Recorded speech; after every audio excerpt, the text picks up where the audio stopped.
Now, in 1997, I authored a paper for The Stone, which was the house organ of the Philosophers of Nature, alchemic organization in the United States, French-American alchemic organization, in which I examined the various pathologies that can happen during Kabbalistic and alchemical practices. Until that time, no one had really addressed these, which is interesting because we see Rigardi talking a lot about, you need to have therapy or something before you do this stuff, but no one's actually telling you what can go wrong once you start. Interestingly, I first spoke about this at a neo-pagan conference called Sacred Space, which was, by the way, probably one of the best conferences of the 90s. It, like everything, went downhill sometime in the 2000s, and it has rebounded. I haven't been to it recently, but it is outside of Baltimore. And that was in 1997. Now, the title for that was called Sacred Madness, Pathology and Spiritual Development, or A Funny Thing Happened on the Way to Tiferet. Because we all start out, it's like I'm looking out the window and I say, well, I'm going to go to that mountain over there. And somehow, how did I end up at the beach? Okay. So that's my background and where part of an idea as to where this information comes from. Now, part of this is going to use the Kabbalistic format, but not exclusively. So if at any time I say something and you're not familiar with the words, just make a note, okay? And then before we break for lunch, we'll have some time for questions and answers, okay? But you'll find if you just pay attention, most of your questions will be answered as we go, okay? Now, some of this information I know is idea of pathology on return or problems in metaphysical practices or ritual practices in particular has become increasingly common discussion in the magical community, courtesy of Joseph Leshevsky's book, Ceremonial Magic and the Power of Invocation. I'm sure most of you have read that, and that came out in 2008. And in that book, he talks about something called the slingshot effect. And everyone who read that, and I don't think that's necessarily the best term, but it gives an idea. It's more like the boomerang effect, I think is the actual word. I mean, you throw something out there, and then the boomerang comes back and hits you right in the head. And I'm sure all of you have undertaken some kind of wonderful magical operation at some point, right? Only to have it come back and bite you. And you say, how did this happen? I followed the rules, sort of. Or exactly, how did this happen? Why? And we're going to look at that too. What is the role we play as not only actor, but also filter of these operations that we undertake?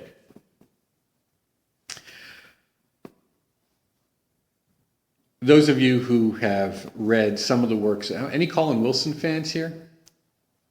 Oh, thank God. Thank you. Now, if you're not, you should be. Colin Wilson is one of those prolific geniuses. When did he die? About 3 years ago, I think? 3 years ago? And he used to pump out something like 1 or 2 books a year, and how he did it is somewhat amazing, considering from what I was recently told, his alcohol intake.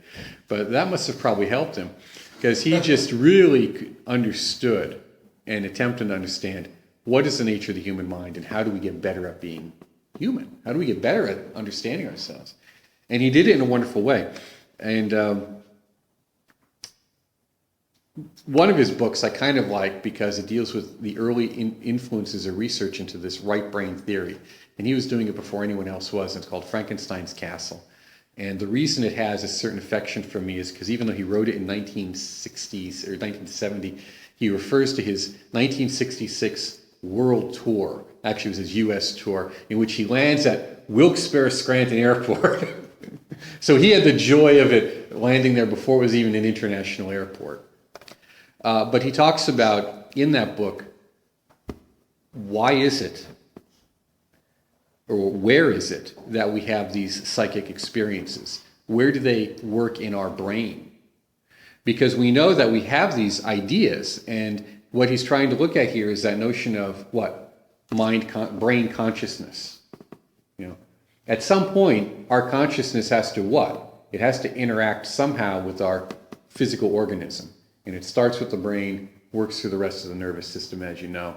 And of course, we have awareness as a result of this and begin to process information. And what do esoteric practices do? But they speed this up. They refine the whole process. Another wonderful book for you to read by Wilson is Rogue Messiahs, Tales of Self-Proclaimed Saviors, in which he talks about, teachers who were just that, rogue messiahs, people we kind of love to hate, or hate to love. And now, over the last few years, and this is material that we're going to be getting to in the afternoon, I've done a lot of reading in the area of paranormal phenomena, a lot of discussion with people who are involved in paranormal research, particularly around the areas of obsession, demonic possession, poltergeist phenomena, and where does this fit into our journey and our path and understanding how that occurs. Okay, so that'll be in the afternoon. Now the question is, how do we get here?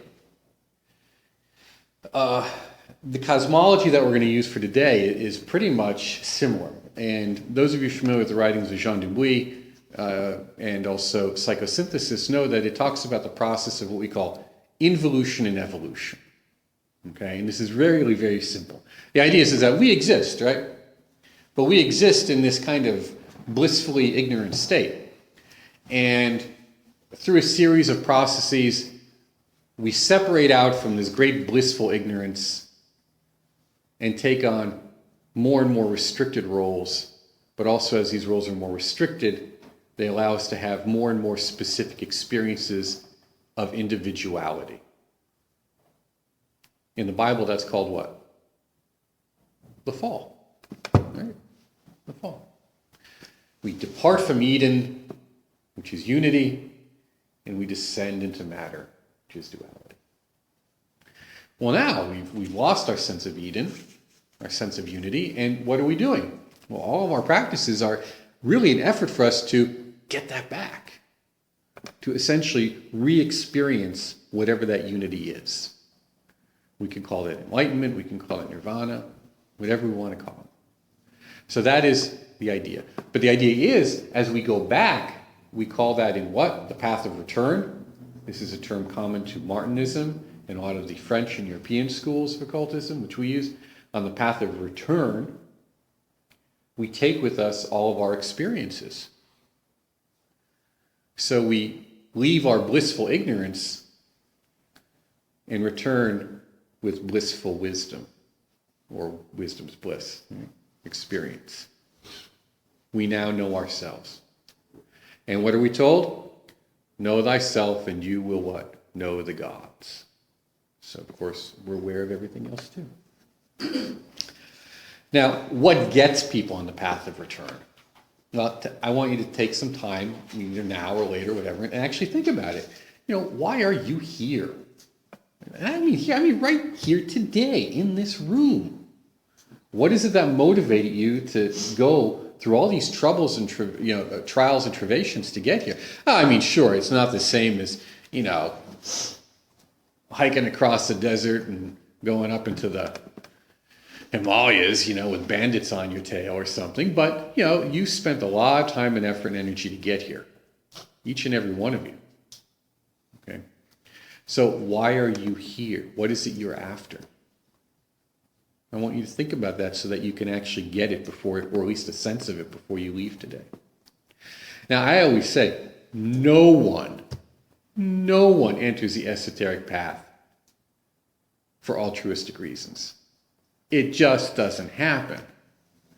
That's some kind of strange fairy tale we tell.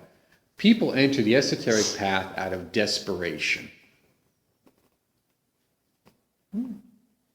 Now, in psychology, we usually call this the existential crisis. You can write that down. And what are the existential crises? Well, there's 4 of them. It's responsibility. Fear of it. You suddenly, you got to be responsible for yourself.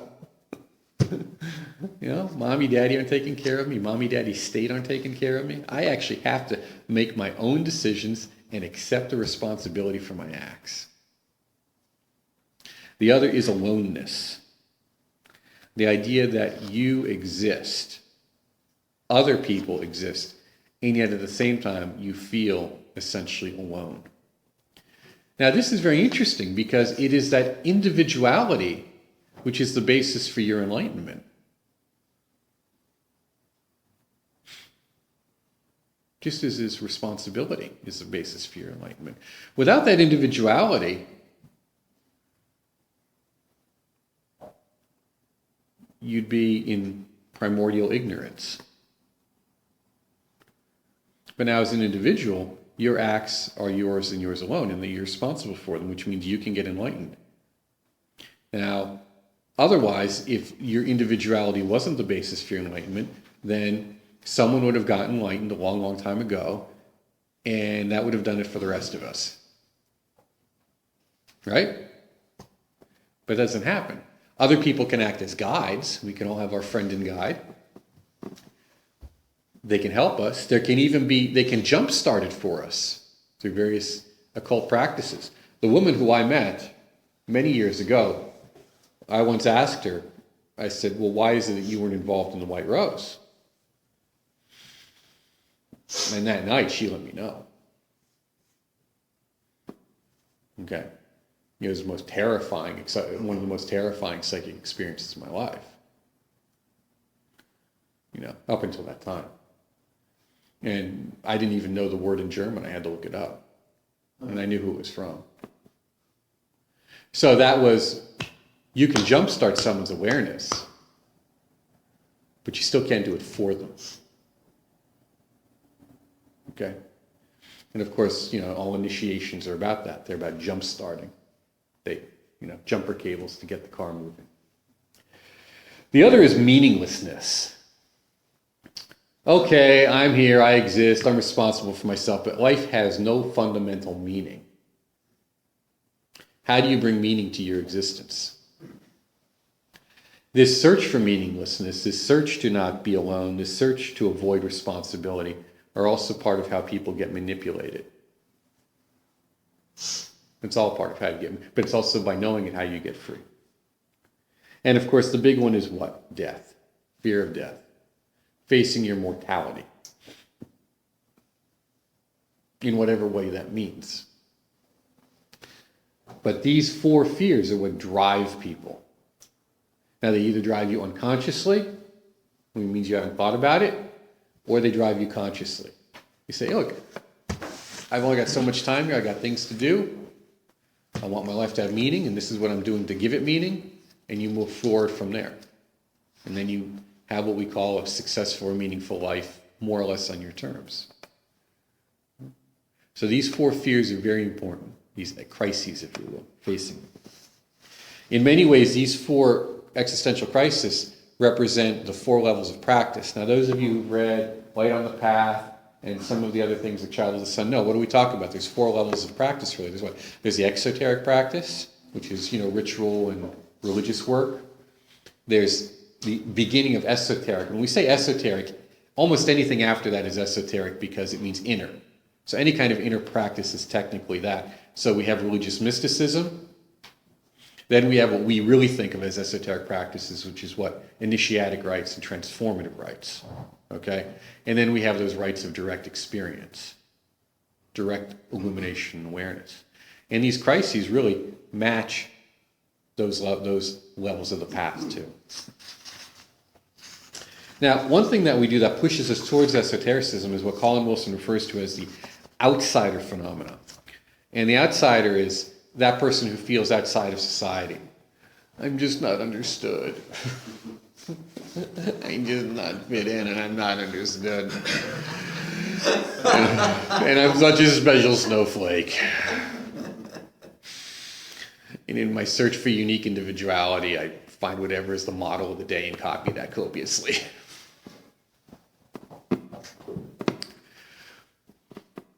But what is that doing? That copying it copiously is what? Is looking externally at things to model, to express yourself. Right?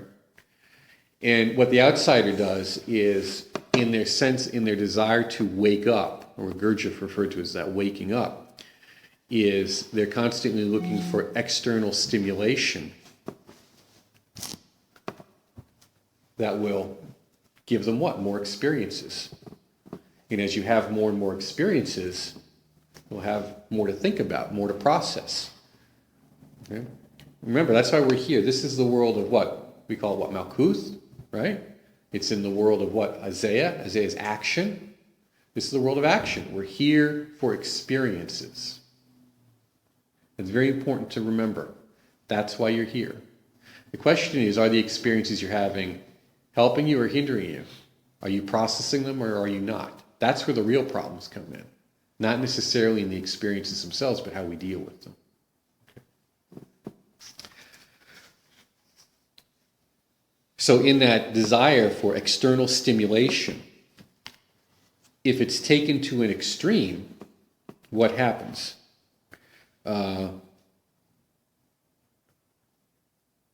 Addiction does what? It takes away our freedom, right? If we take it to an extreme and it becomes self-destructive, what does that do? That takes away our self-expression. If we take it even further, and many of us know people who have, it ends up in your death. It takes away our ability to express life. Right? So what we're doing now is we're looking at life and saying, what are the results of my actions? How is this helping me to express myself as a person? How is this helping to be fuller and more complete?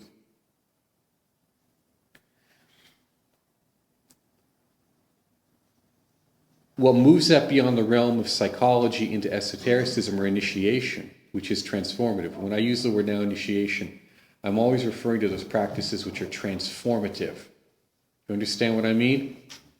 They take a situation and transform it into something else, something, we'll say, more useful to us.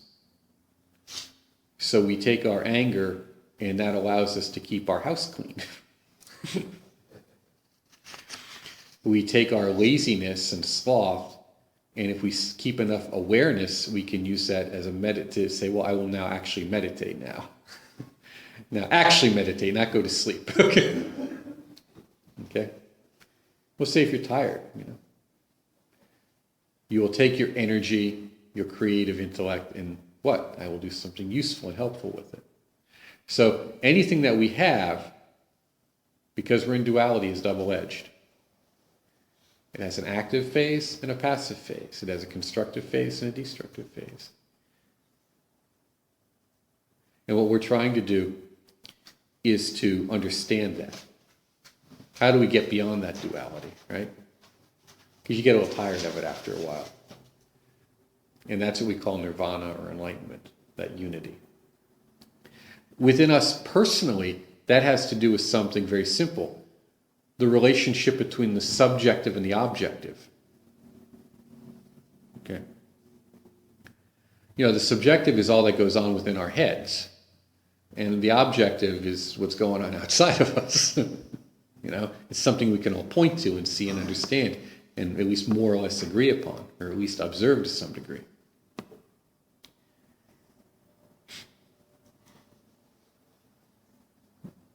How does my subjective experience get formulated by the objective world? That's kind of what the outsider's doing. They're taking the outside and they're putting it in. But now in magic and esotericism, we're saying, how does my subjective experience impact the objective world? See, now it's in reverse. Now it's in the other direction. So how does the subjective and objective interact? How does duality and unity interact? What is actual?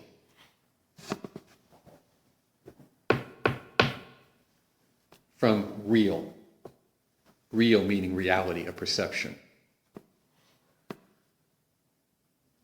Actuality versus reality, or in relation to reality.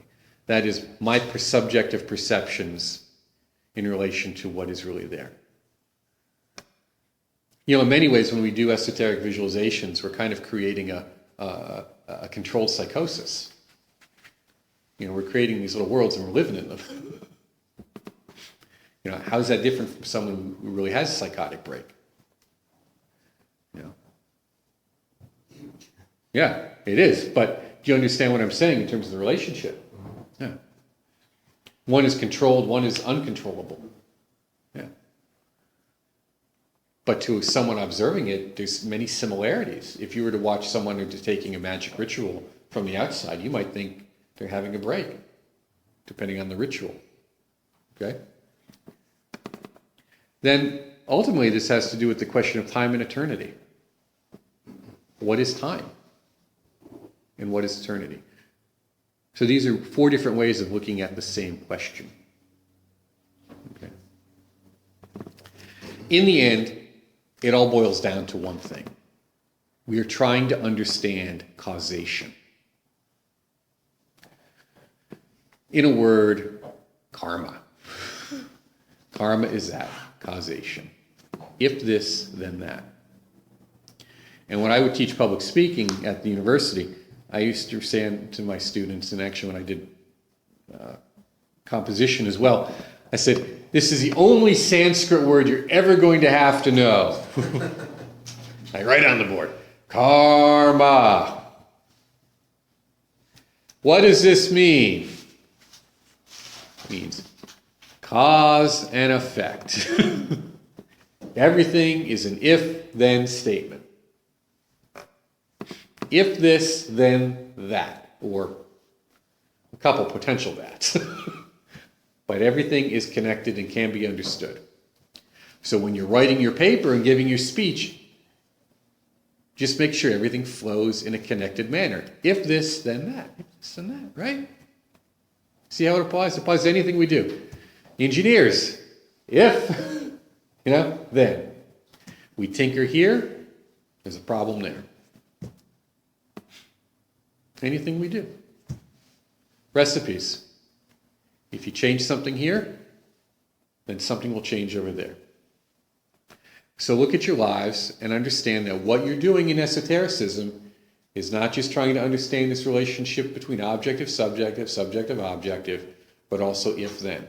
How do things interact within you and around you and the world at large? If you keep it that simple, because that's all it really comes down to, then you'll be able to move forward more easily on your path.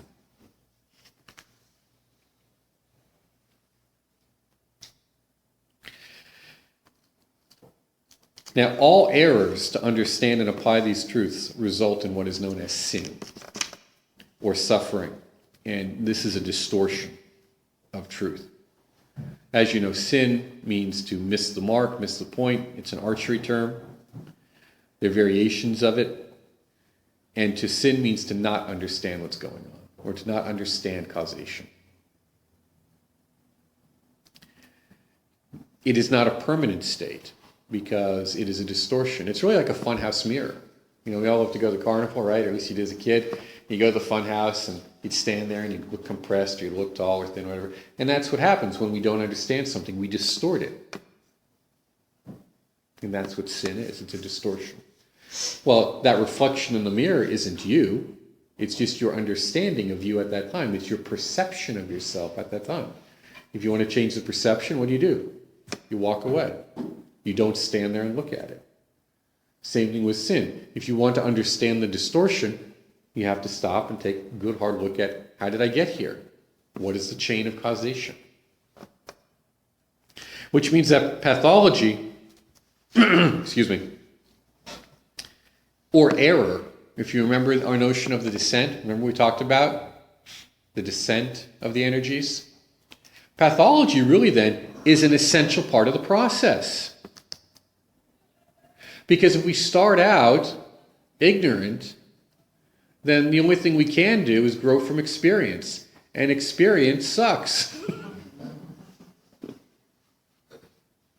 Well, it doesn't, but that's why we decided at some point, maybe I will read the manual. I think I'll read the manual. Try that. Now, pathology is derived from the Greek word pathos, which means experience as well as suffering. Okay? And of course, ology means to study. So when we're studying, we're not studying, and again, here's the dualism aspect. We're not just studying suffering, we're studying experience. So this is a good thing. You know? It's like, why do we study illnesses? So you can cure them, right?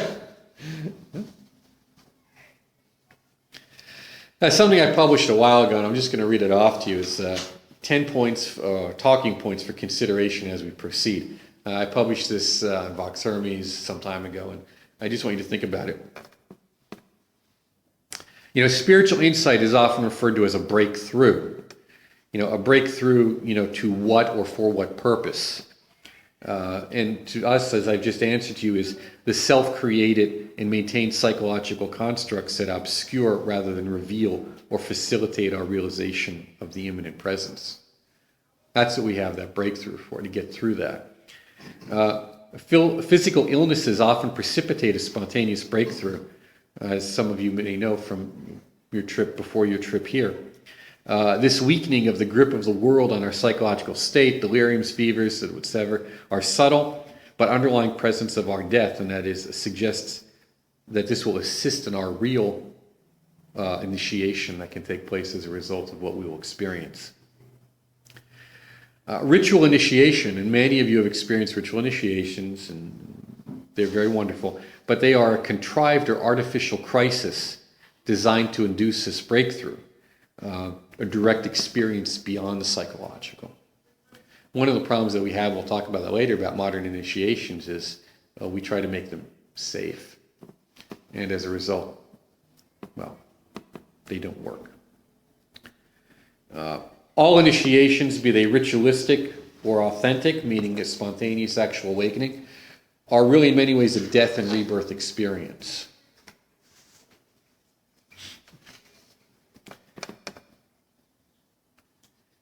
Now, one of the things we must do in this is we need to overcome fear, because fear can only be overcome by direct confrontation and resolution of its message. What are you afraid of? Fear and crisis are synonymous. One is the other.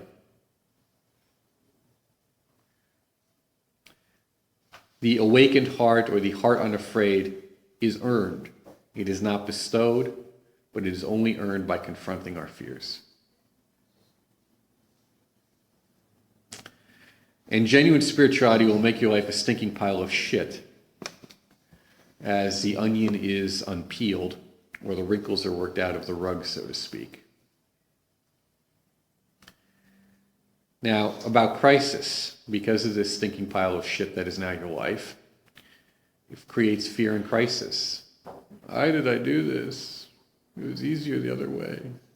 Oh my God. Oh my God, that I'm not even sure I believe in anymore.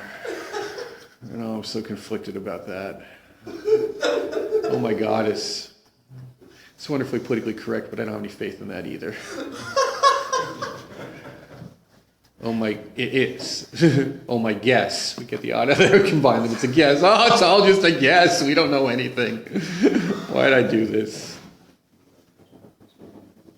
These crises are handled better by those who have a higher degree of skill sets, as we all know, as well as psychological integration, which is what we call psychosynthesis. And the process of the crisis is to say, hey, I think your starter's broken, you need a new one. Well, we got to put a new one in the engine, not just on top of the hood. We actually have to get it in the engine. We have to integrate it. And of course, we have what we call in alchemy the dry way, or the lightning path, and this is very dangerous. And this is, any teacher who instructs you in it is going to be pushing you to your limits, to stretch your boundaries. They are what they call the dangerous friend.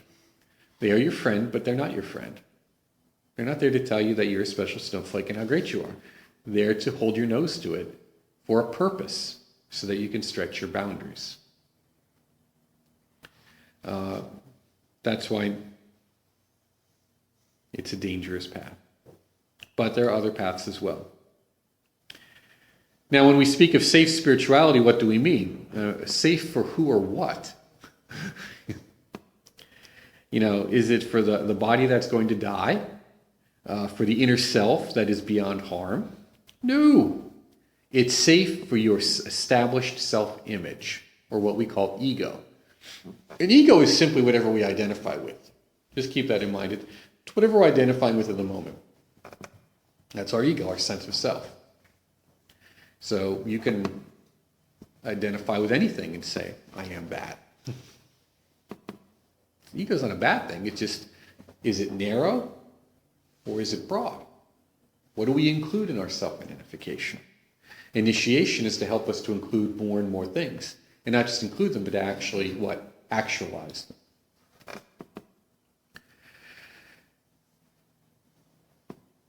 So safe spirituality is of really no benefit. You're going to feel good. You're going to buy more psychobabble. More crap that blasphemes the divine and does it with a smile. You're going to close your eyes. You're going to breathe deep. You're going to visualize your warm, happy spot, enter into alpha where nothing's going to happen. You're going to feel good, and you're going to come back and pay more between $75 and $300 an hour to do it over again. Wash, rinse, repeat. That's what you're going to do. Relax. It makes it easier to pick your pocket. Okay. Not all paths are for everyone. That's okay. But understand what path you're on. Bliss in and of itself is non-transformative. This relates to what we just said. Bliss is easily experienced through drugs, alcohol, shopping, sex, drumming, dance, and pain, and provides some breakthroughs in some ways, that pain does, but bliss is basically biochemical in nature. Spontaneous bliss that is a result of direct knowing is bliss from above and comes from when we are open to it and prepared. This is the divine fire, the descent of the Holy Spirit, the force of life itself. Whenever you hear that phrase, the Holy Spirit, you're talking about the force of life itself. Okay? This bliss is meant to be a catalyst and leads us to surrendering or opening to the higher. Surrendering may not be the great word. I always like Dudjom Rinpoche's word, relax. What are you talking about? Just relax and get out of your own way. Just relax, but not falling asleep.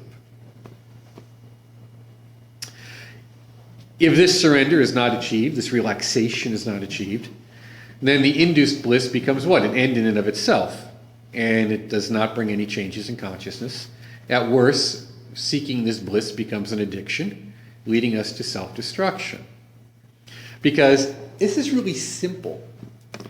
If induced bliss by itself was transformative in a directly spiritual manner, strip clubs would be filled with holy men. Okay? True. Now, kind of keep those ideas in mind, because what we're going to do is go back to a lot of them and address them from more specific perspectives. Now, why it gets worse before it gets better. And I have a little quote here from Pascal: whoever acts like an angel makes a devil of himself. You know?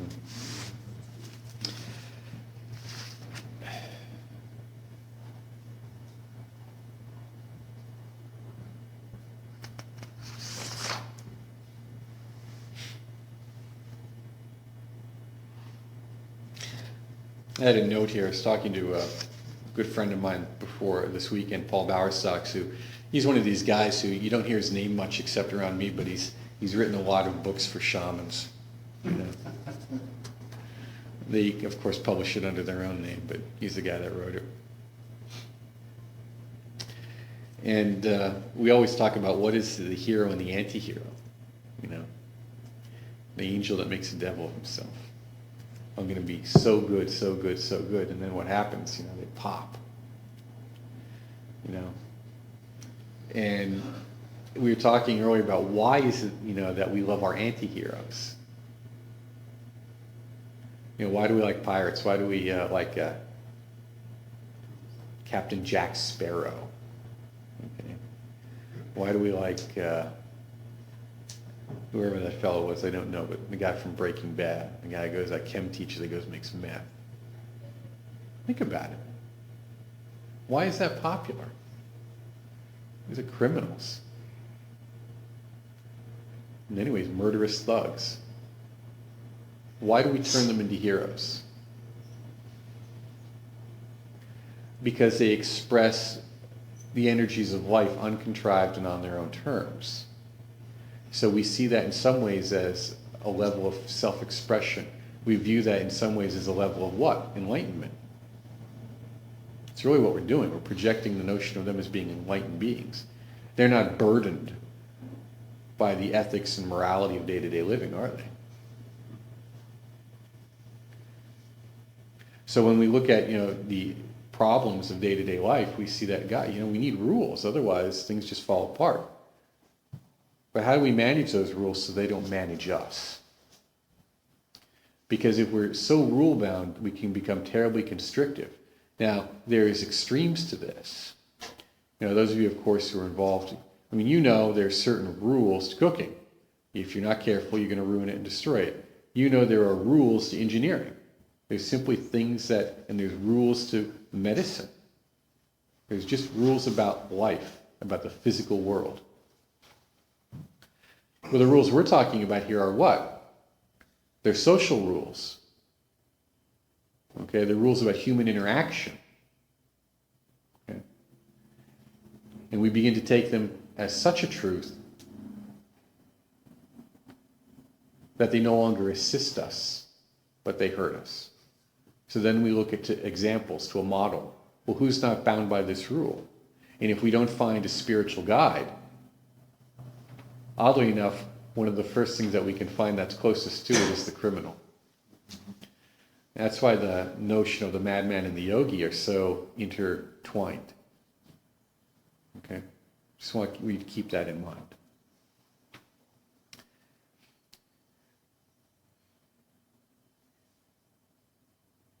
Now, along with this goes our notion of how we view or make sense of life itself. And with that, we create what we call mythologies. Now, some of you know these mythologies as, we call them family mythologies in therapy. What's the family story? It's not a reality. It's the story that kind of explains reality. Okay. What is the mythology, the comic book history that you're taught in grade school about how things in the world come to be? What is the Sunday school teaching or mythology that you're given that tells you why the cosmos exists and why this religious organization exists and why you need to follow it for your enlightenment or salvation, whatever it happens to be? Most people live in a dream world of mythology. And when they no longer have functional mythologies in terms of religion or spirituality or esotericism of some kind to assist them, they look to the media. The media provides us with our mythologies now. Okay. So you look at what's popular and you'll see what the popular mythology is. Whether it's Star Wars or, because that element of the Force, that kind of, that good and evil battle and all that stuff. But look at any of the mythologies, the TV shows that are popular, the movies that are popular, and you will see the moving mythologies. Now, this is important because when you're dealing with someone, and I'm assuming that many of you are here because you deal with people or will be dealing with people in the future. That is, in some ways, you are either going to be or are teachers on some level. Whether it's in a lodge setting, whether it's in a yoga studio setting, whether it's as a counselor or a therapist of some kind, but that you're dealing with other people on their spiritual journey. Okay? So we have to understand what is the mythology.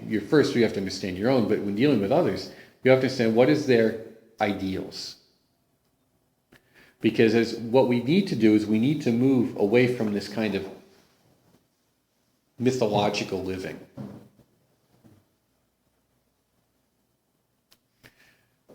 Because if you notice, those mythologies are for most part an abstraction, right? They're entertainment, which means what? They're also a distraction.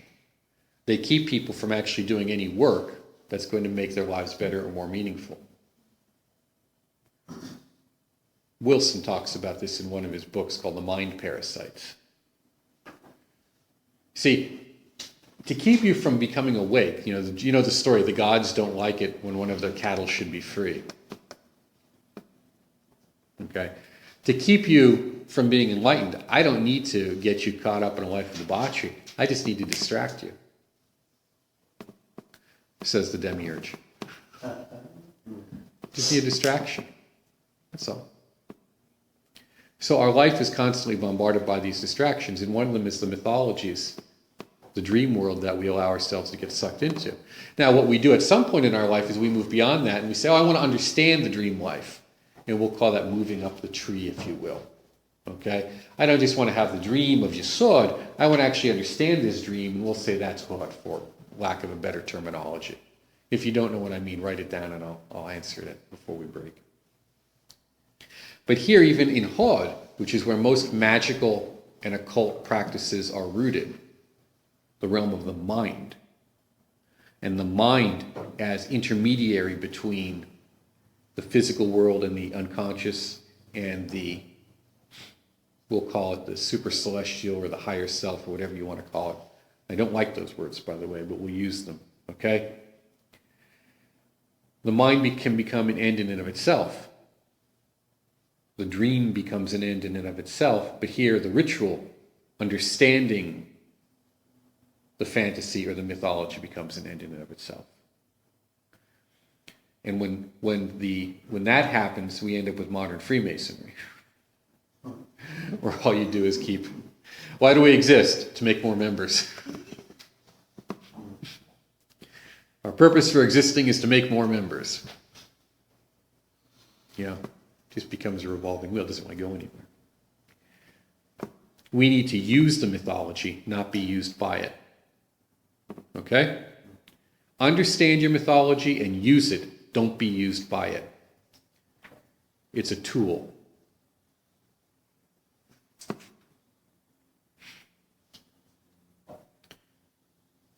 Paul called this, he had a good word for it, he called it the transrational. Because in Hod we get very rational, very intellectual, But we have to go beyond that without denigrating anything. So we kind of move in that transrational state. Now, in What We May Be, Piero Ferrucci, who is one of the principal students of Roberto Azangeli, describes 7 basic forms of spiritual pathology or psychological dysfunction, which may occur during periods of psychological integration and awakening to consciousness of spiritual realities. Now, it would be easy to assign these to Sephirotic or planetary correspondences, which I'll do for you, but please do not hang on to them as if they are the only truth. This is just kind of a coat hanger, if you will, a cubbyhole to put it into so that you can process that information if you're so inclined to Kabbalah. Now, how many of you are familiar with the Tree of Life? That's what I thought. So that's why I'm going to use this. But don't get too hung up on it. It's just a starting point. It's not an end in and of itself. Now, these pathologies that are most often encountered consist of repression. You can write them down. Repression. Projection.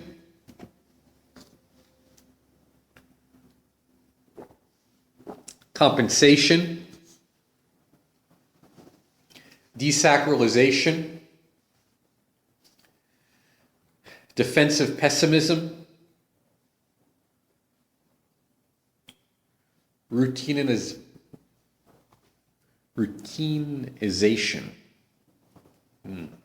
Wonder how that translated out of the Italian. And dogmatizing. Ferrucci states that repression of the sublime is the most common defensive mechanism of the ego and is often the cause for deep melancholy. Now, melancholy is a subject treated at length by who? But by the great Renaissance Magi, Marsilio Ficino. It results in our feeling of loss, dissatisfaction, boredom, and the feelings of inauthenticity. So where can we hang this? We could hang this on Saturn, right? This is clearly Saturnian. This is Binal. And how many of us haven't gone through it? And wow, is this a heavy one? And I think in astrology they make the joke, Saturn hangs on their head. You know? It happens often during Saturn returns. You know, people just suddenly feel, oof, what's the purpose of it all? Why am I here? You know where that's from, right? As Nathaniel says, Teddy, the drinking Teddy from Supernatural. He just sits and watches TV all day, drinks and smells like the bus. Why am I here? The world's a horrible place. Go look that one up on YouTube, you'll laugh. That's a good one. And how many of us haven't felt that way at times? But depending on how you respond to that question, is what? That then decides where you go next.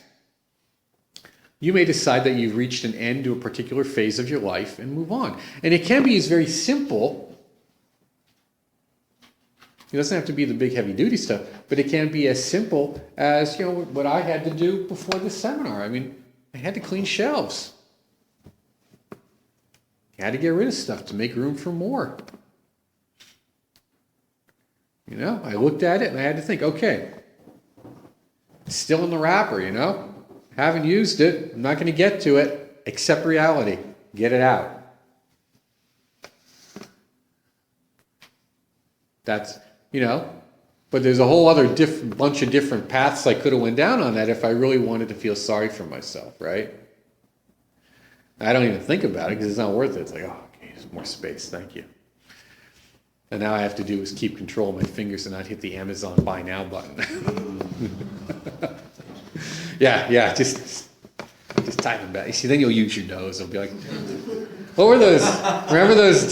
What were those? The birds? Yeah, the birds. Yeah. So when you're looking at people and especially when they're on the path and getting next to the path, this is what hits them hard. Because remember, Saturn rules what? The 32nd path, the beginning of the journey. And bam, bam, bam. It's very easy to get bored. It's very easy to get repetitive. It's very easy to think, you know, really, this is too much work. What's the purpose of all this? This is just whatever. I don't need to do it. Okay, fine. Then we have what's called projection.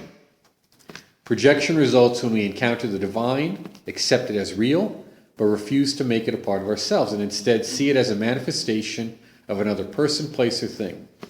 This is the belief in the Savior without having to do any work on ourselves, guru worship in some form. However, it is also crystallizes the includes the obsession of spiritual technologies, such as aura meters, energy field enhancers, crystals, or the mythological idealization of native or indigenous religious forms. It was always better back then. Messianic projections, either in the form of the returning Christ, a new avatar, or extraterrestrials, also fall into this category of pathology when they take the place of psychospiritual development instead of supporting it. This form of spiritual laziness is accompanied by feelings of self-doubt, anger, frustration, low self-esteem, as we do not feel capable of being the qualities we idealized and instead see them only as possessed by another, resulting often at anger at our own unworthiness. Stop now, so we can make this, stop now and think either about yourself or other people that have demonstrated this at some point. so you can begin to anchor it in. Okay? How many people do you know? What's going on now? I mean, it's all cycles. You know, people actually think stuff is new, but it's like all this stuff, this obsession with television, with ghost hunting shows. This is just projection. They've got all their nifty technology. We're going to prove that the invisible exists. Not. It's just adventure seeking, mostly. I know some people are very good at it, by the way, and they're very sincere, and they're good researchers, and they help people. But a lot of it's just looking for some excitement. I mean, think of how much time and energy and resources need to get poured into that. I mean, those things aren't cheap. I don't even know if they work. I mean, I've never actually dealt with them, so I don't even know if they work. But I mean, there is some crossover. I mean, there's got to be at some point where energies are tangible. But it's the obsession. You understand? It's the degree. You know, I need to buy more. I need more crystals. I need more pictures of deities I don't understand. I just don't have enough stuff. If I surround myself with enough spiritual stuff, whatever that is, merchandise we call it, then I'll get to this. And what is this? Clarity, right? Clarity. You know, one of the things today I thought a lot about was actually how to dress. My wife said, you know, you've turned into a girl, you've changed your clothes 3 times. and the reason is because how we dress really is a way of using these very things either for or against you. And when I did fundraising, you see, you always dress one step above your audience, which is this, no tie, depending on my audience. And what I don't have here is what some of you recognize is I don't have symbols of authority around me.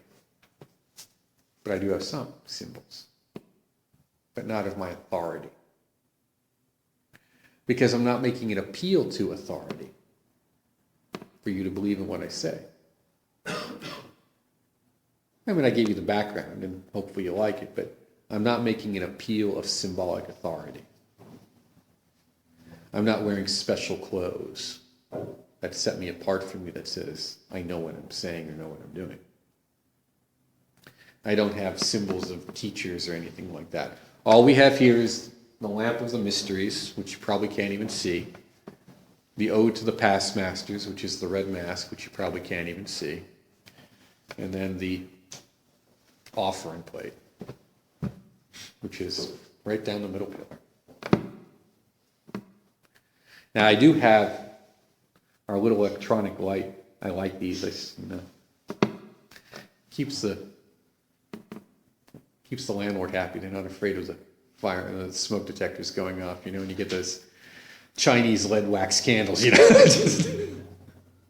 But the sphere is really what we're after: clarity, the clear nature of our own existence, our own mind, understanding that.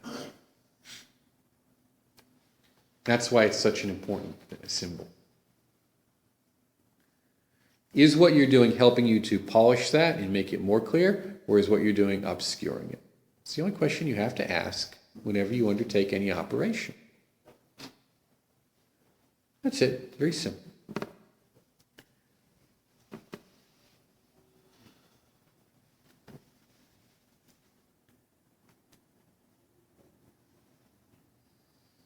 This projection tends to what? That would be Yesod. This would be a lunar phenomenon. Okay.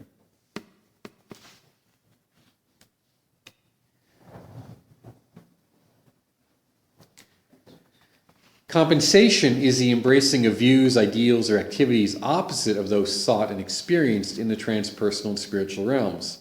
Love results in anger, lofty experiences in base living, or similar forms of embracing the opposite of what we seek. Remember what I said earlier about the heroes? When we turn, when what we would normally think of as a good person is kind of demeaned or vilified, but what is really a criminal is turned into a hero, like we see in the media often. Okay? I mean, why is this obsession with the Godfather movies? Think about it. Why?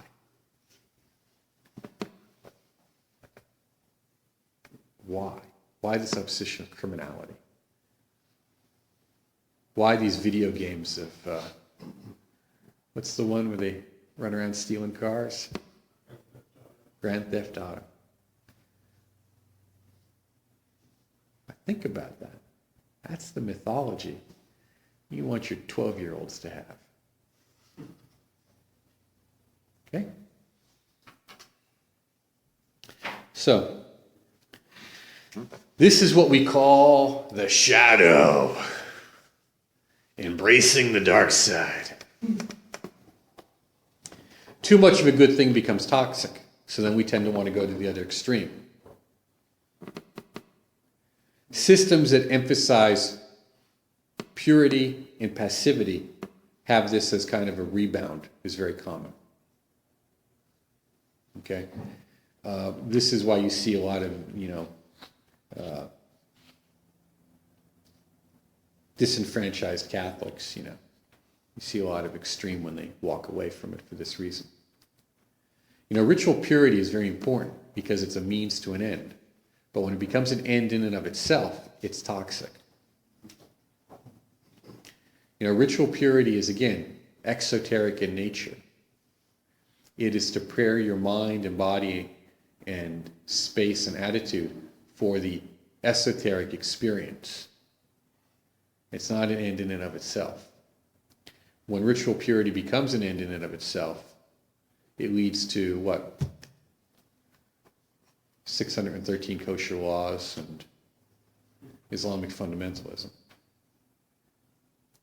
It leads to extremism, because that can be its only end, because it has nothing else. So then what happens when you grow up in that environment? You reject it. And how do you reject it? With extreme prejudice. You reject completely and swing to whatever you perceive as the other side. Now, hopefully at some point in your life, you'll relax. You'll, as they say, get it out of your system, or rather have the experiences and get them in your system. You will process it, and by say relax, that means processing it, making sense of it. And you'll move on with your life in a healthy and productive manner. If you don't, well, then you would have ended up seeing me at some point in your life where I would have said, okay, here's the deal. You're going to either end up in the hospital, in jail, or dead. And maybe any combination of those in some order. So, what are we going to do? Yeah. So, there we go with extremism of any kind. There's a counterbalance because of our nature. We often reject the shadow nature. We don't even have a good definition of what that is. Traditionally in European, and by this I mean Germanic and Celtic beliefs, and I think Indian beliefs as well, I mean, the shadow is actually seen as an extension of your spiritual self, as your invisible body. That's why you didn't step on the shadow of a teacher. The shadow, and in fact, there are some stories within the European belief structure up until the late Middle Ages that believe that you could, when a person was dying, they would cease to cast a shadow, that the shadow would reduce. I believe also that there's a similar notion within Vajrayana, whereas those who attain the rainbow body do not cast a shadow. The shadow is seen as their own actual energy body. So when we're talking about the shadow, we're talking about what? The energy body, which is emotions. Yeah. Okay? It's emotions. What are the complex set of emotions that exist within us? Now, for the most part, we look at love as the most powerful emotion there is. Love is what it's all about. But even here, we have to understand that we're dealing with what? 3 kinds of love. When we talk of love in the spiritual sense, we're almost always talking about agape. Great divine revelation. Unity with the all. When we talk about love in mundane relationships on a humanitarian level, we're talking about philos, fraternal love. Basically good manners and good interactions, respect. But on a personal level, it's eros, erotic love. Because the erotic energies are the energies of creation itself on the most individualized level. That's why I've always encouraged many of you to read Eros and Magic in the Renaissance by Jonas Kuiano. He was not just a scholar, but a practitioner.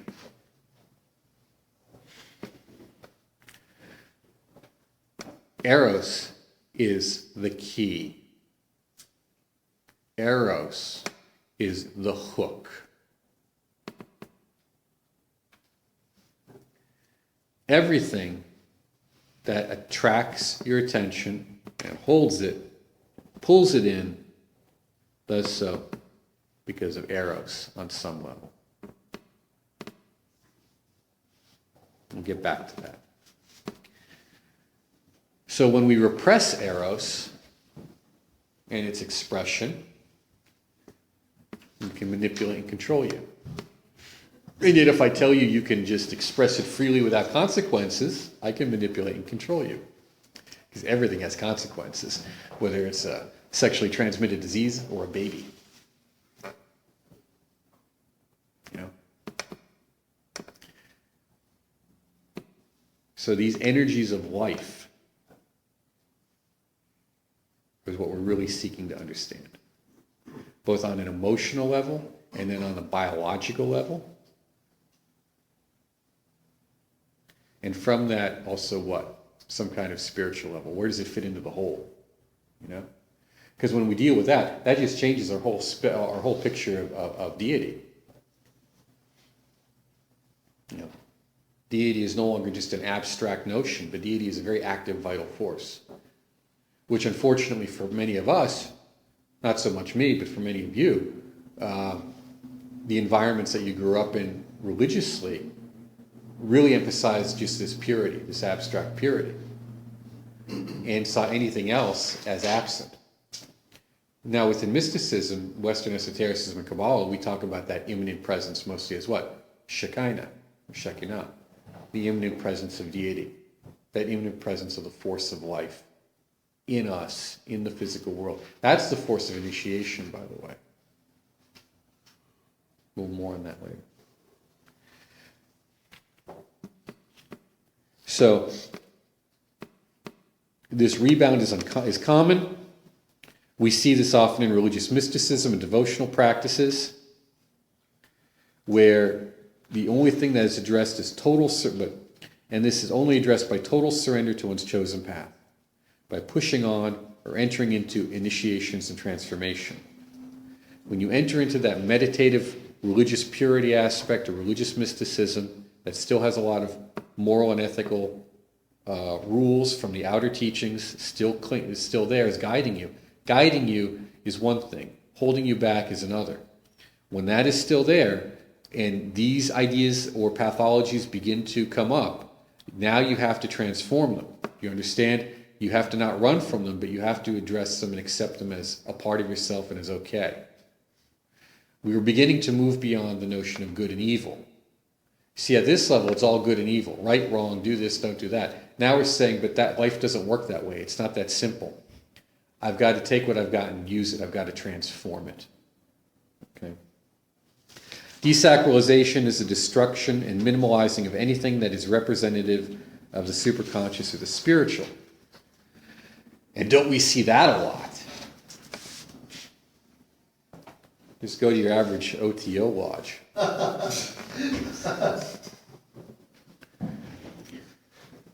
This is what happens when you're too smart for your own good. And this is, of course, clearly a Hod or mercurial kind of event. And you know these folks, and you've done it yourself. It's where, it's all good, it's all non-dual, and we just make jokes about everything. Nothing is taken seriously, so nothing is serious. Anyone else's path, if they take it too seriously or they internalize it too much, we have to mock it and make fun of it. Even though we're on a path ourselves and we think we're so good, we now have the higher view. We know what's really going on, and you can make fun of your fundy Christian friends because they're just not evolved enough, or what have you. And you see this in all the schools, And you have to be careful. And you have to be careful because there's a difference between pointing out potential problems and errors and heavy-handed criticism or mocking. And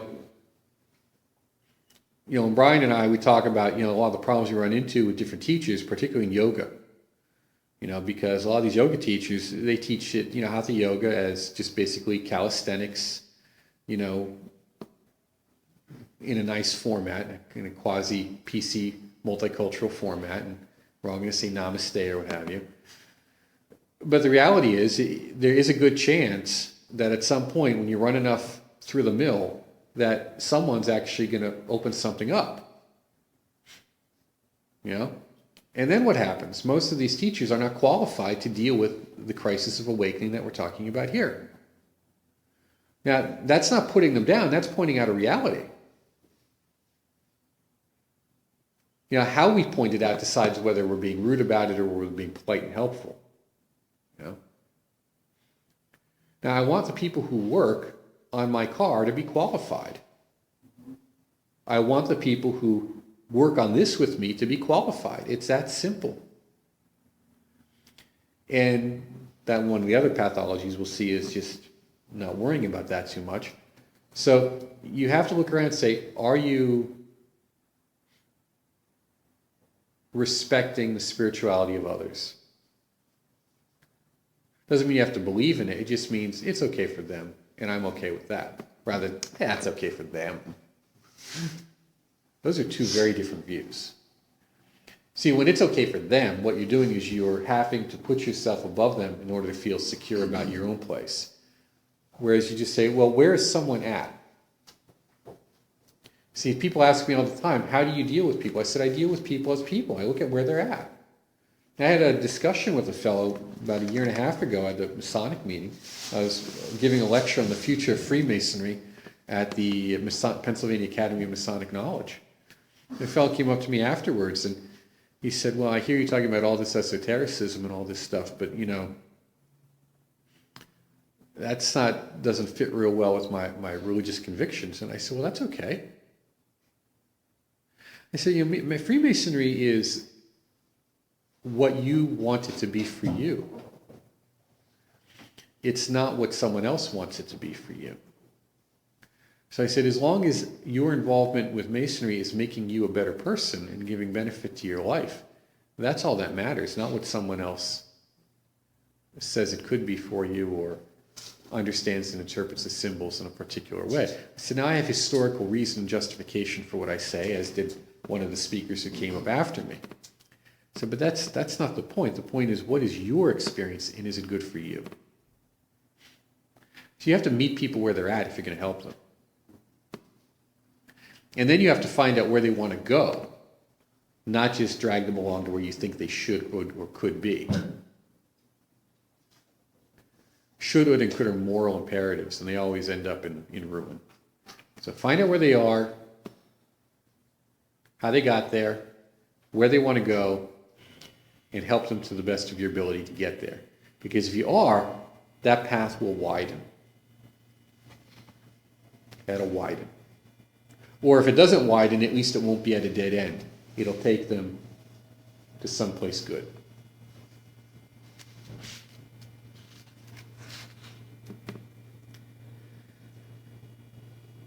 One of the things about that last one is I have a note here. ritual magic as an end in and of itself. Yeah. Oh, no, excuse me, that's the one coming up. The next one. We'll get to that. Mark, real quick. Yes. On the subject of desacralization, my last visit to Montreal, it turns out that the majority of their curse words are Catholic terms that they've then accentuated via the French to then sacralize. Yeah. Harsh, or the top of that, you're desacralizing because, the Catholic Church is so prevalent. Well, and the role of the Catholic Church in church history was so, up until very recently, very strong and oppressive. I mean, even in the 1940s, when the esoteric movements in occupied France were shut down, even in the Vichy area, a lot of the groups which I would have been involved with, received passive support, from the church to shut them down. So, that results in a rejection. You see the same thing in the Netherlands. They're so, with their strong Protestant upbringing, their strong Protestant format has created a virtual atheism. See, everything can go to an extreme. You have to be careful about that. So we see this a lot about super smart folks, which would be most of the people in this room, if not every one of you. And you have to be very careful about it. Now, defensive pessimism. Now, this is seen in individuals who see their problems as unsurmountable. They're easily discouraged, they indulge in self-pity, they result in resentment and stifling of expression, and to some degree, millennialism. Apocalypticism and the obsession with earth changes or persecution for believing in non-traditional forms of worship. Oh, we're not Satanists. How many times I had to say to a Wicca, I said, you realize that they weren't even going down that road until you brought it up. Like, the absolute positively, just as a communicator, as a professional communicator, I just want to share this with you. The worst thing you can do is say what you're not. You say what you are and you stay on message. That's what you do. Say what you are, stay on message, everything will be fine. New Age, 1980s. Remember those maps? Earth changes maps. Yep. Didn't happen.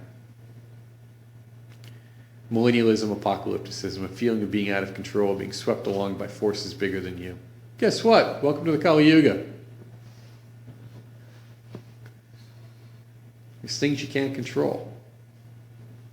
I'm sure when my former boss, Alex, when he was, I'm sure when he was 25, and just gotten out of the army or was about to get discharged, the last thing on his mind is that he would end up in the Hungarian army. And I'm sure at some point the last thing on his mind in the Hungarian army is that he would spend all of World War II on the Eastern Front, the meat grinder, of which 90% of all German casualties took place. And I'm sure the last thing he expected, although probably not too much because he was a pretty savvy guy, is that the Hungarians would like him enough to tell him that if you could make it over to the Soviets, you could go free because we have to shoot you in the morning. Now, when he got over to the Soviets, that he'd end up being a supply sergeant. He had studied Russian. He was smart. He saw how things were going. So I'm sure when he was 25, he did not expect to spend his life in that way.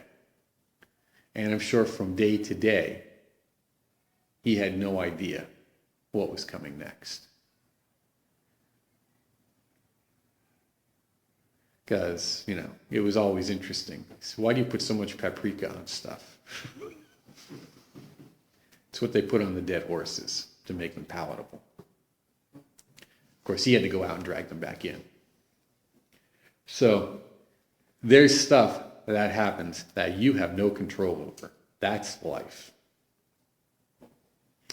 And one of the problems that we do in modern spirituality is we sell you a package of total self-control. You're not at total self-control. If you're sitting in this room with me, you do not have total control. In fact, there are probably only a handful of people on this earth right now that have total control.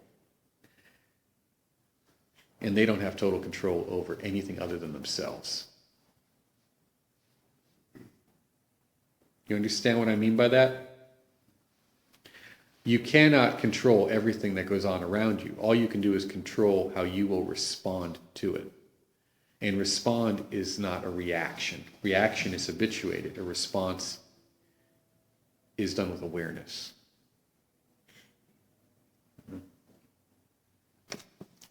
So we see this a lot with people who are just obsessed with putting control. There's so much I can't control, I give up. I don't do anything. You know, we're here with a lot of you, we're helping out, you know, whether it's with the transcription projects, with John helping us with the art, Jerry helping on many levels, and some of you else doing stuff. You know, we're putting out like a book every 3 weeks. That's tremendous. Now, of course, there's a lot of work that went in to get there, by the way, work you don't know about. But the fact of the matter is, to now still ramp it up to that point where we can push it through means that we focus on the goals we want to achieve rather than on the obstacles that could arise. Not are arisen, but could arise. Do you understand the difference? So if your esotericism is to be of any value to you, it means that you have to focus on your life, what its meaning is going to be, and make that meaning for yourself, regardless of what's going on around you. Because that's just going to go on anyhow. You know, I see this a lot with, you know, as some of you probably read my astrological predictions, mundane astrology. And I'm pretty good at mundane astrology. I've posted, you know, some very detailed stuff, and you've seen it all come, you know, happen. Now, I'll tell you one of the reasons I'm good at it is because I know human nature. I know history. You know, when you look at a lot of the stuff, if you go online, and I joked with John Michael Greer about this too, because he does some mundane astrology. And I said, you know what I do? I look at everything I write, and then I just peel back 20%. Sometimes more. Because the tendency in those interpretations is always what? To go to extremes. That's why none of it ever happens.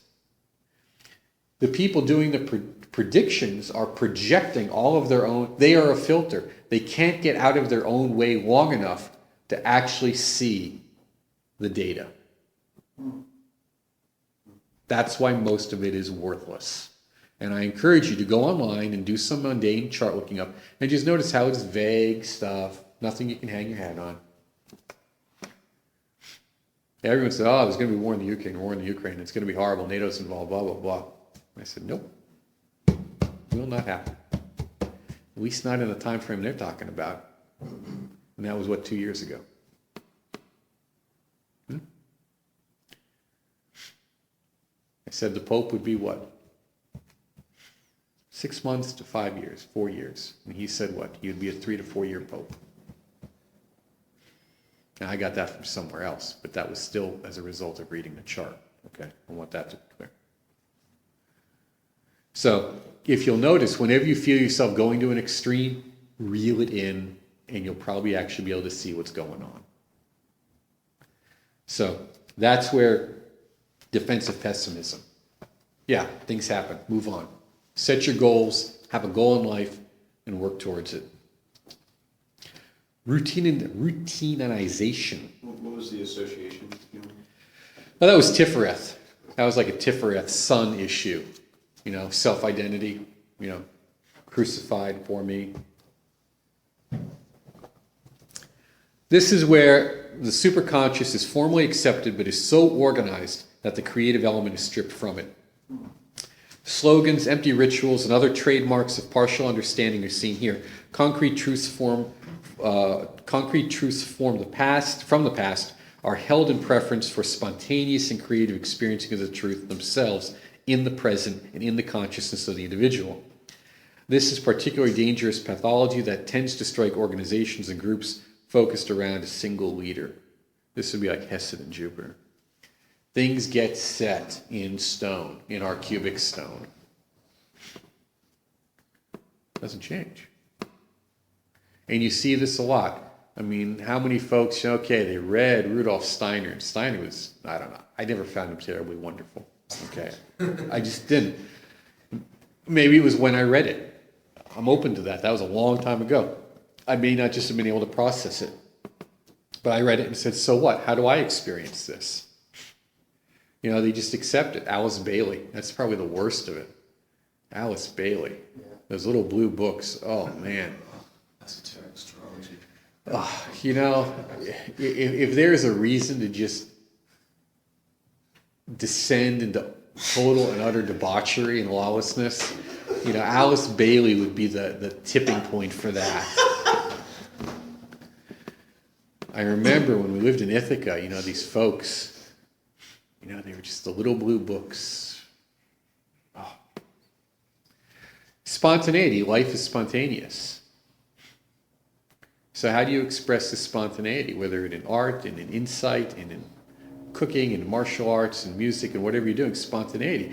See, people are afraid of spontaneity because then it becomes disorder, because if they don't have a channel for it, spontaneity becomes destructive. So you always have to have a channel, a goal, an object, somewhere to pour your energies.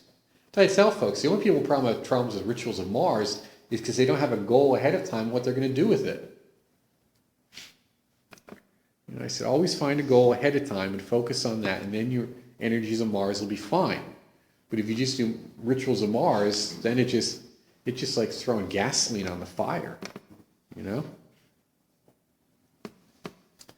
So this is found in any highly organized structure, be it philosophical, religious, or esoteric. You know, Crowleyites, always quoting the Book of the Law. New Eon. It's the new Eon. It's old Eon people. It's just old Eon stuff. They're just hung up on the old Eon. I personally believe in the Eon of Matt. Because any guy who walked around, naked in the port of Seattle, like, who was that? The guy who wrote that, The Body of God. Who was he? Who's going to be Crowley's? Frater Akkad. The guy who's going to be Frater's successor, you know. And then what did he do? He ends up in an insane asylum, you know, when he dies there. And he just skipped over the Eon of Horus and went right to the Eon of Matt. That only lasted 12 years. I'll follow him rather than dogmatics. Maybe the Body of God's a good book, though. Body of God's an excellent book. His commentary on crystal gazing is fantastic. Is very good. Why he popped a cork, I don't know. But I've seen that a lot. I've seen people pop corks. That's why we're having this seminar. Okay? Not just for today, but to create a framework of reference for all of you, but also to know that there are people you can go to when this happens, and when you find people who've popped, because it's more common than we think. You know? Especially in this age of, you know, solo practitioner, do-it-yourself spirituality. You know, tradition is very important. I encourage each and every one of you, as you know I always have, to get involved in an organization, particularly an initiatic one. Put in your 5, 6, 7, 8, 9 years, whatever it is. Learn whatever it has to teach you, and then integrate it into yourself and recognize it's still all up to you, and you have to be responsible for yourself. That doesn't mean you abandon these any more than I've not abandoned any of my groups, just that I'm not heavily involved with them. I gladly go back and help them every time they ask. Because that's now a channel, a mechanism for me to help folks with a common language, common experiences. That's what tradition is about. You know? Speed up the learning curve. But it's not an end in and of itself. And that's what happens when tradition becomes an end in and of itself, when ritual magic becomes an end in and of itself. Oh, I did my middle pillar and I did my 6 banishing rituals in the pentagram. with no concrete goal in mind, that's when you burn out. This is where you find where people, their identity is found in magic rather than their identity or self-expression is found through it. Do you understand? This is where people who don't have a life end up having a big life in their esoteric or occult orders. And how you define the value of your life is completely up to you.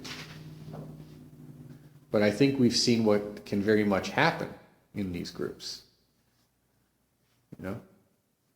Not everyone needs to be a PhD or a lawyer or a doctor, but they have to be comfortable within their own skin. They have to be comfortable with how they express themselves, make their living, and contribute to daily society. And when that happens, esoteric practices enhance that and fuel that. And they become a means of helping everyone around them, regardless of where they are and what they do. Okay? But when they become an end in and of themselves, they become routine. And they become like, that cube. Boom. You've hit the end of the road. Now, this is something that's interesting, too, is what happens when we make things too routine is what do we get? Bored. That's why you have to be very careful. You can't do practices too much where you're always changing, but you can't have them too routine where you become bored. Because boredom is actually, and I like Colin Wilson's discussion of this, he says boredom is a result of the unconscious mind shutting down its connection to the conscious mind. Now, he does it in terms of right brain, left brain because of when he wrote, but still, let's stay with that for a while. That's really important. Think about it. So notice that, if you're getting terribly bored, and it's not because your blood sugar is low, because I know you shouldn't be, you've all been caffeinated, or because I'm just droning on and you really do need to go to sleep now. It's what happened. You're disengaging. And where are you retreating to? You're retreating into the unconscious, but not into it actively. Not imaginatively, not creatively, sleep-wise. Yeah, so it's a breaking apart. The things are disengaging. So think about that for a bit, Now, let's see. Yes, the instinctual powers of the unconscious, when are they most easily brought about? But on need. What's need? It's a crisis. What is a crisis? Emotions. So when we really desire something, that's when it most likely happens. I posted something on Facebook a few days ago. It was a letter from the 1930s from Harvey Lewis to my great uncle, in which they talked about an experiment that my great uncle had done with his mother when she was sick. And in the letter from, I think it was 1935, he says, it's very interesting to find that if you notice, we may not always be able to call upon it on demand, but we always have it when we need it. And that's the confidence that you have to have, not showing off for people, okay? Although that can be, if that's a legitimate teaching time and place, that can be accepted. But if it's just to show off, then it's not. But when you really need this, because your energies, your instinctual energies, your desire, your eros, remember, is so behind it, that's when it'll work. Okay? Dogmatizing is the opposite of routine. This is where spiritual realities are affirmed so strongly that it becomes a duty that must be done for others, humanity, the environment, but never for oneself. The idea of growth simply becomes another goal on a long list of goals, and the genuine joy is lost as it metamorphs into duty. This is a kind of a Mars Gabora thing. Now, we see this in all proselytizing, whether it's the Book of the Law, or Mormon missionaries, or empire building, such as Tibetan Buddhism, which is essentially an imperial tantric religion. And don't make any mistakes about that. It's imperial, They had the biggest empire at the time of the importation of... The Tibetan Buddhism is fascinating because it follows the same arc as Roman Catholicism. It takes its historical roots in Tibet at the time of the collapse of the empire. And the empire was the largest in Central Asia at that time, going out to the edge of what is modern Peking. It was the most hierarchical of all the hierarchical Asian societies. So all it did is import it to Buddhism into its hierarchical imperial framework in the same way that Roman Catholicism is really just an extension of the hierarchical Roman Empire. There's no difference. Now, one does it with a smile, but if you study the history, it's a different story. So we see that here too. And what is the thing that is done? What is the word that is pounded into your head over and over again? What is the drum beat? It's not salvation. That's what the Mormons do. That's what the Christian missionaries do. What's the drum beat? Bodhicitta, bodhicitta, bodhicitta. Compassion, compassion, compassion. You're just not compassionate enough. Service, service, service. Build the what? What do we build? The mandala. We're constantly building the mandala. Build the mandala. Expand the Lama's view. Build the mandala. Build the mandala. What about my mandala? What about my worldview? Oh, don't be selfish. Build that mandala. Help bring enlightenment to the ignorant masses. Yeah. Pay close attention. The Indians I kind of like. The Indians don't really care. Kali Yuga, who cares? Can't do anything about it anyhow. You got forever to be enlightened, so go do whatever you're going to do. I'm a bit more relaxed about it. But these are subtle and important points because your goodwill must be abused and manipulated for the building of any totalitarian regime, whether it's soft totalitarianism or whether it's hard totalitarianism. And you know you're in a totalitarian regime when the end becomes the empire itself. Whether it's your local lodge of whatever magical group you're in, the occult order you're in, the sangha you're in, whatever it happens to be, when that becomes the end goal that your energies have to focus on more than 50% of the time. And I use, that's my arbitrary number, more than 50%. Because ultimately spirituality is about knowing your own mind. So if your practice and work at least 50% of the time is not going to understanding and expressing yourself, where is it going to? Get it?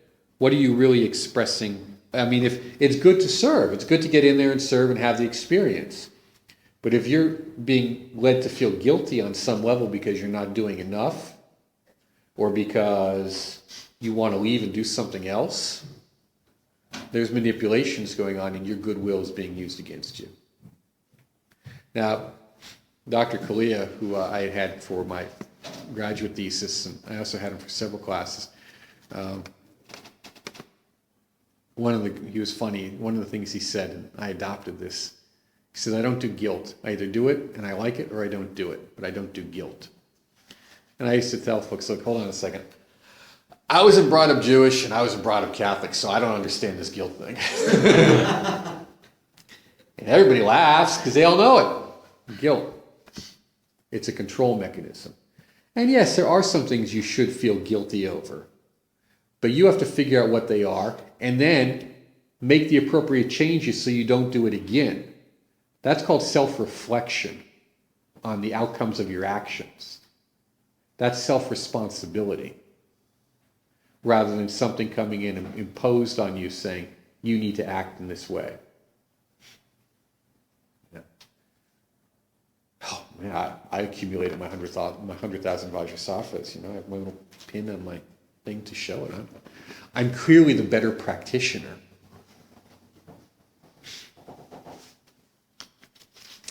So what do you have to show for it, other than the little pin? And that's one of the ways you get hooked. Masonry is wonderful at that. How many different badges, pins, hats, things, whatever, kebabs, fobs, whatever you can create, right? How many degrees, higher degrees, whatever degrees can we keep to keep you hooked in?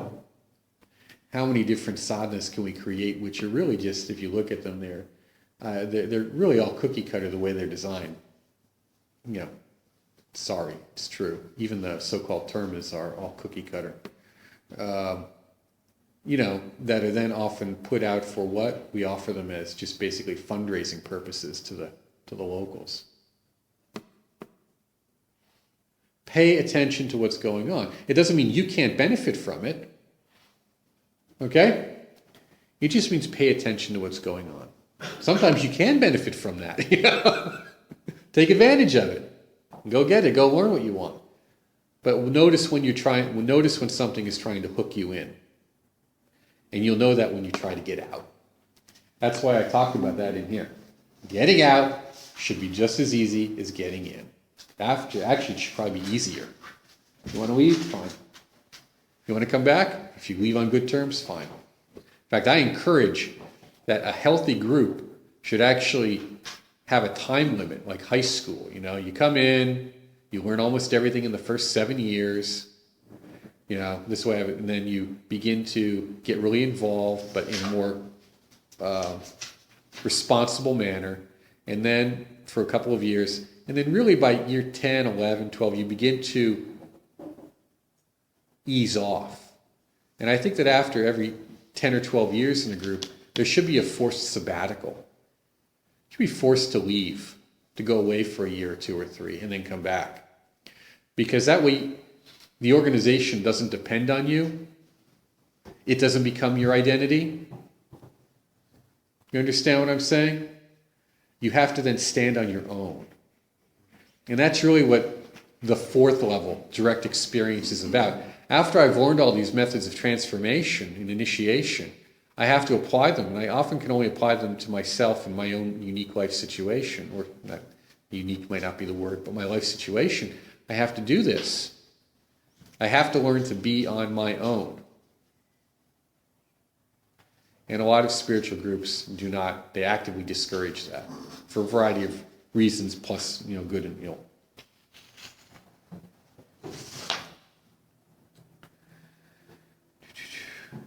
Okay.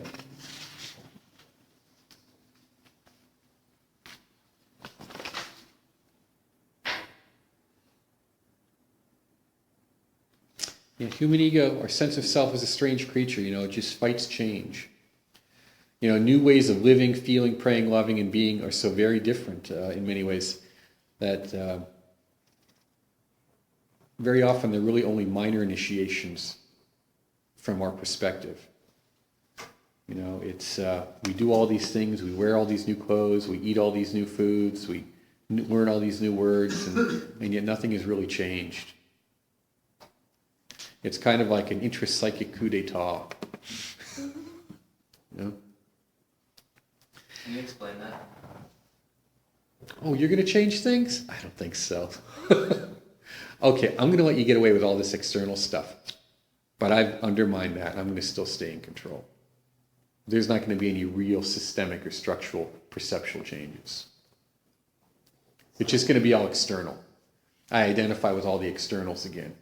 I wear the right robes, I wear the right clothes, I get the right tattoos, I eat the right, vegan diet, subscribe to all the right blogs. But nothing actually within me, in terms of my relationship to anyone else, changes. I still back to Routinization. Right. It's like a circle, man. It's like an evil Ouroboros. The circle is now complete.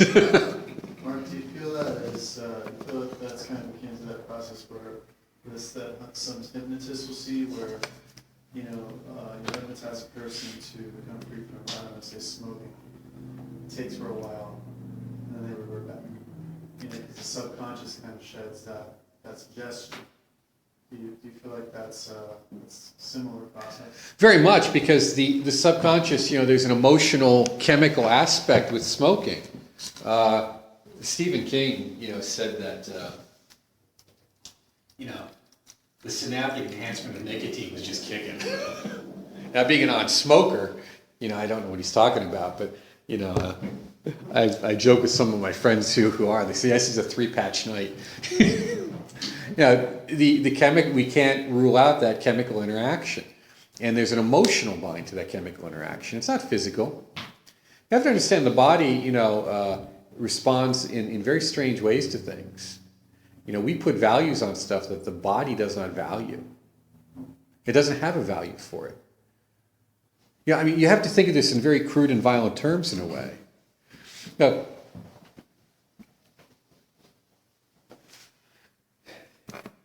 the egg that becomes fertilized has no, and we'll say, value.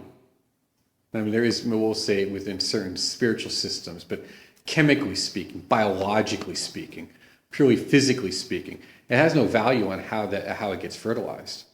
Whether it's in a one-night stand, violent sexual encounter, artificial insemination, or a genuine, meaningful relationship. It's just a biological interaction. It's mechanical, chemical, if you will. The values are what individuals involved put on it. The values are the interpretation of that experience. But in some ways, they are also what form the experience too. Because if it's just biological, then of course, and we would be materialistic in our totality, and we're not. We also know there is value in the emotional environment, the emotional encounters, because that has an effect on the biology. Most people don't understand. Most people are familiar with Crowley's great Moonchild experiment, or the vague idea of creating some super psychic spiritual incarnation. But if you look very closely at the whole Tulku, or notion of reincarnated Lama thing, there's a political aspect to that which involves the succession of property. That's why you see a lot of these so-called Tulkus that are recognized in the West don't want anything to do with it. Because in Tibet it had a whole lineage of property that went with it. You got the school, you got the building, you got the students. Hence the need to recognize early and often.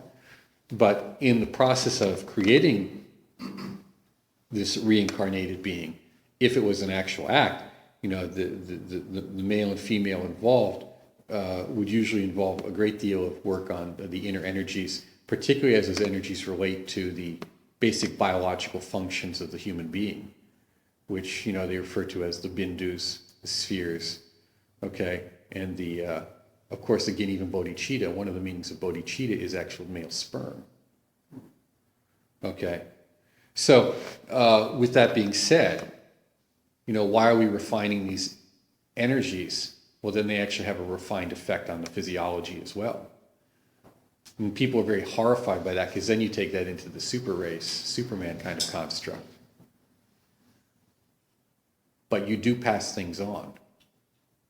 We don't want to admit to that, but now they're beginning to see that that does happen. I talked about that a little bit in Child of the Sun, in the section on blood. People were shocked that I even brought that up. That's what I grew up with. I'm just telling you the way it is. Take it what you want. And those of you who have experience in traditional practices know that this is just the way they talk about it. So, again, I hope that answers your question. That whatever that question was originally, I hope we answered it. Okay. I think so. Let's see.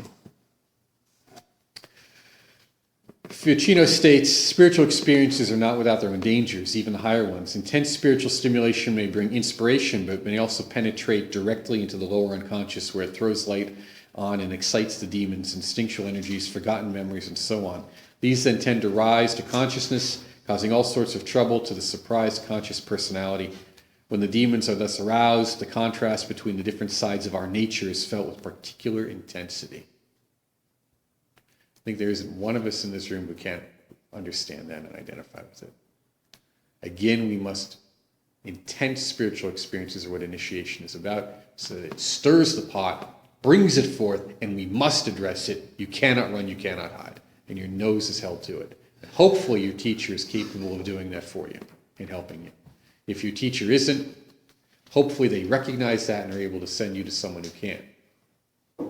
And if they're not, that's when we have a lot of the problems like we have in the current Golden Dawn movement. Okay. Let's see. He also points out that intense mental stimulation from transpersonal contacts may result in insomnia, delusions of knowing the answers to everything, often through complex associations and correspondences. These guys, Jean de Bouy really didn't have much to do with gematria, because gematria it's nuttiness. It's insanity. Who is that film? Pi or something, I would have been drilling out my mathematical centers too. That film was an hour and a half long, and I swear it felt like 3. So what? Some of these associations can be helpful, but when they become an end in of themselves, they do make you nuts. And in early Kabbalah, it talks about this. Be careful, this will make you nuts. And they mean literally. They're not, joking. Then there's, of course, abstractions. And, of course, we know those people who maybe aren't gematria, but because of their knowledge, or rudimentary knowledge of occultism, they have all the answers to every subject and every topic there is. People are surprised when I look at someone and tell them that, well, you're my superior. What do you mean? I said, well, you're my superior. You know more about that subject than I do. I don't know anything about that. I have some ideas and maybe can understand it and put it in a framework, but that's not my specialty.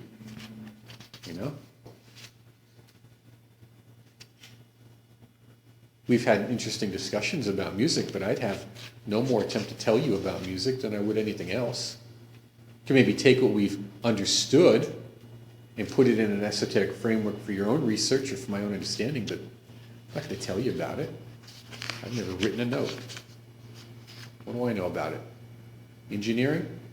I have some interesting ideas about it based on geometry and sacred geometry, but that's not the same as designing something. It's not even close. So learning to know your limits is important. So when you see someone going off that, you kind of know what they're doing. They say the know-it-all category. Be very careful. Abstraction is another one. Rejection of the physical world and the inability to integrate into mundane life. Emotional hypersensitivity is another one. Over-identification and sympathy with the world's pain. Peaks and depths of human experiences become so difficult to bear that they are not recognized as being part of humanity's cycle of evolution. I have found it and I must share it with everyone. I must heal the world's pain. Well, I'm told that Jesus died on the cross to bring everyone to salvation. I still see a lot of pain. I'm told that Buddha was enlightened, and I still see a lot of ignorance. And there's a laundry list of other people who we don't even know about. And the world is still the way it is. Now, it's a lot better in many ways. We have nice indoor plumbing and electric lights, and we're able to fly. So the world is better in many ways. But if you think you're going to save the world from itself, you're going to be heading off to a meeting Charles Stanfield Jones in the insane asylum. It's not going to happen. You haven't even saved yourself. So just deal with what you can, And of course, feelings of inadequacy and suicidal tendencies. Very common. I know someone who did the Portaluchis work, and they refer to and we warned about this. When you have these certain heightened states, when you come back down, it can be very heavy, and the suicidal ideation can be strong. You have to be careful about that. And of course, you can burn out or bliss out from rushing to too many experiences.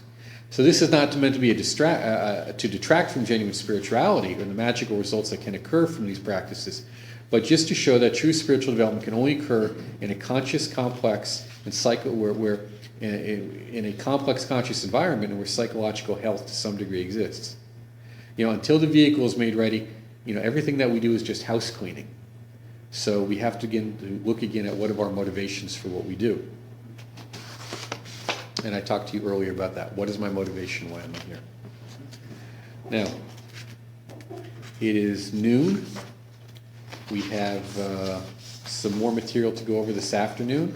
We're going to be dealing with problems of authority, invoking authority figures, how to overcome it, nightmares and night terrors, spontaneous and not so spontaneous awakening, when the energies move, the so-called winds.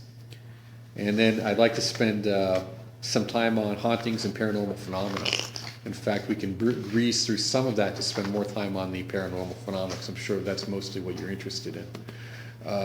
And that is kind of critical today. So, with that being said, if you have any questions, feel free to ask them now. Yes? What you were saying at the end, quoting Ticino, sorry. Yes. It really reminds me of being in Austin.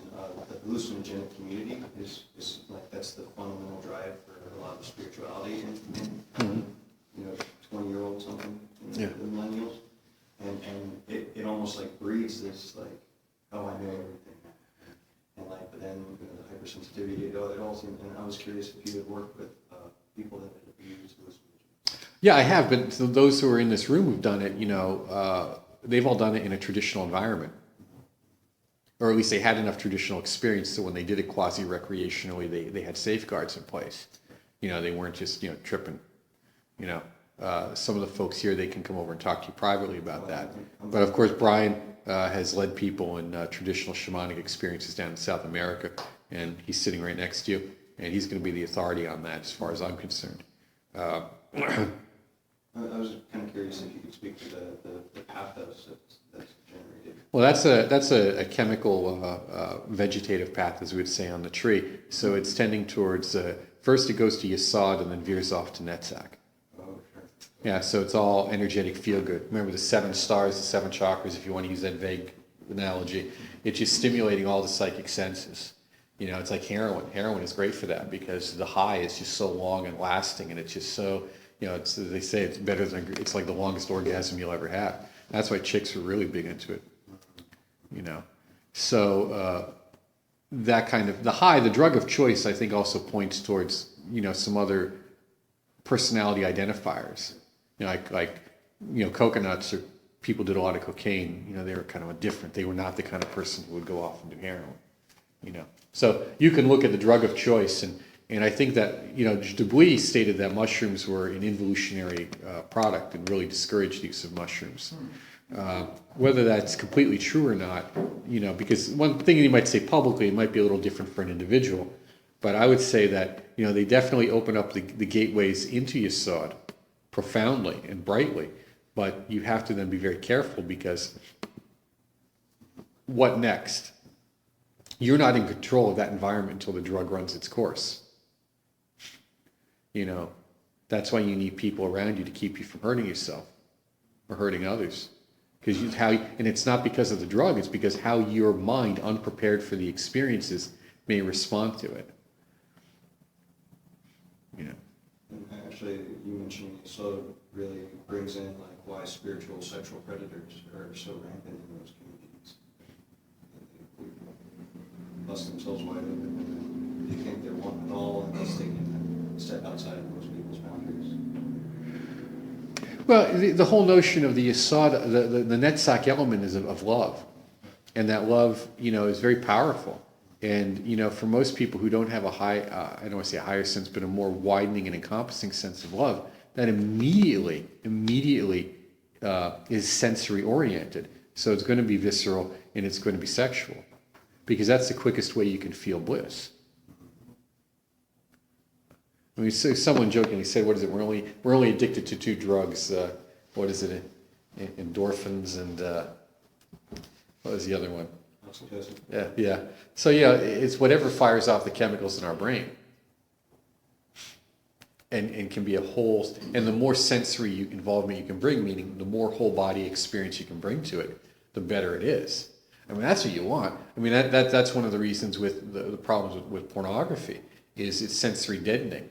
What happens is you have to have higher and higher levels of stimulation. That's the same thing, with the B&D crowd or any of that stuff. I mean, it's you keep pushing the boundaries to see more and more of what you can do to experience. But what do you want actually after is a more intense orgasm, a more intense experience, a more intense outcome. And that's okay. The problem is what happens is in order to get there, you only have so much going on inside your brain chemistry at any one time. So at some point you peak out. That's all. I mean, that's what happens. All these folks at some point you peak out. And it can be because of age too. Your chemistry, it's a body chemistry issue and a nerve stimulation issue. You know, that's, I mean, guy's joke, man. A stiff wind will get me up. You know? What? It's about we don't understand how the stimulus response works on the body, often on nerves. And then with the sexual predator issue, there's the idea of fantasies and ideation. Okay? And one of the things is energetic levels of, and this is where we get into something else, the energetic levels of exchange between people.